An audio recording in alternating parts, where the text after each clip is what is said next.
महादेवी हत्तीणीला वनतारामधून परत आणण्यासाठी सर्वोच्च न्यायालयामध्ये पुन्हा एकदा याचिका. महाराष्ट्र सरकारही पक्षकार होणार. मुख्यमंत्री, कोल्हापूरमधील प्रतिनिधी आणि मठाधिपतींच्या बैठकीतला निर्णय.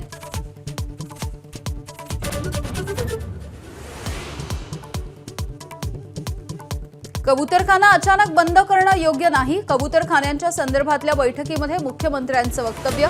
पर्यायी व्यवस्था होईपर्यंत महानगरपालिकेनं कंट्रोल फीडिंग करावं, मुख्यमंत्र्यांच्या सूचना. कबुतरांना दाणे टाकण्यासाठी अटकाव केला म्हणून महिलेला लोखंडी रॉडनं मारहाण. मीरा रोडमधली धक्कादायक घटना. दोघांच्या विरोधात गुन्हा दाखल. उपमुख्यमंत्री एकनाथ शिंदे पुन्हा एकदा दिल्ली दौऱ्यावर. खासदारांसोबत बैठक आणि एनडीएच्या नेत्यांना सुद्धा भेटणार. आठवड्याभरामधील दुसऱ्या दिल्ली दौऱ्यामुळे चर्चांना उधाण. राज ठाकरेंच्या पाठोपाठ उद्धव ठाकरेंचं सुद्धा मिशन MMR. ठाणे, कल्याण, डोंबिवली, मीरा भाईंदर, नवी मुंबईमधल्या पदाधिकाऱ्यांना मार्गदर्शन. महानगरपालिकेच्या रणनीतीवरती चर्चा. आंतरवालीमध्ये केलेली चूक पुन्हा केली तर मुख्यमंत्र्यांसह पंतप्रधानांना सुद्धा किंमत मोजावी लागेल. जरांगे पाटील यांचा इशारा. 29 ऑगस्टला जरांगे मुंबईमध्ये करणार आंदोलन. एनडीए बैठकीमध्ये पंतप्रधानांकडून राहुल गांधींची खिल्ली. बालिश बडबडीला सुप्रीम कोर्टाची फटकार. पंतप्रधानांचं वक्तव्य. ऑपरेशन सिंदूरवरती चर्चेची मागणी करणाऱ्या विरोधी पक्षाला पश्चाताप. मोदींचा टोला.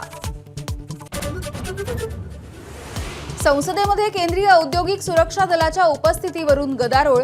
CISFच्या जवानांना तैनात करण्यासाठी काँग्रेसचा विरोध. खरगेंचं राज्यसभेच्या उपसभापतींना पत्र.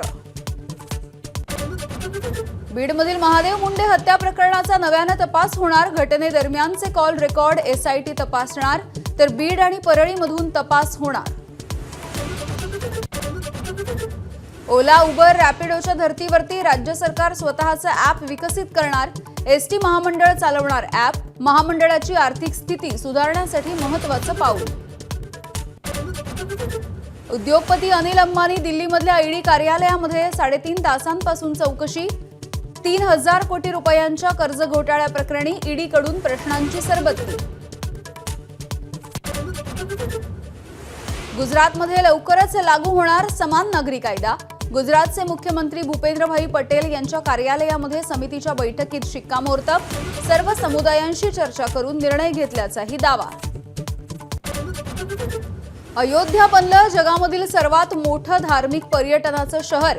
मक्का आणि व्हॅटिकन सिटीपेक्षा अयोध्येमध्ये जास्त भाविक. गेल्या वर्षी 16 कोटींपेक्षा अधिक भाविकांनी घेतलं रामलल्लाचं दर्शन.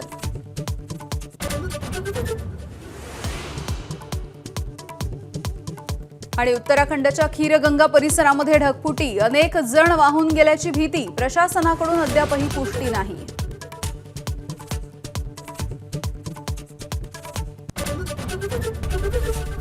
ABP माझा, उघडा डोळे बघा नीट.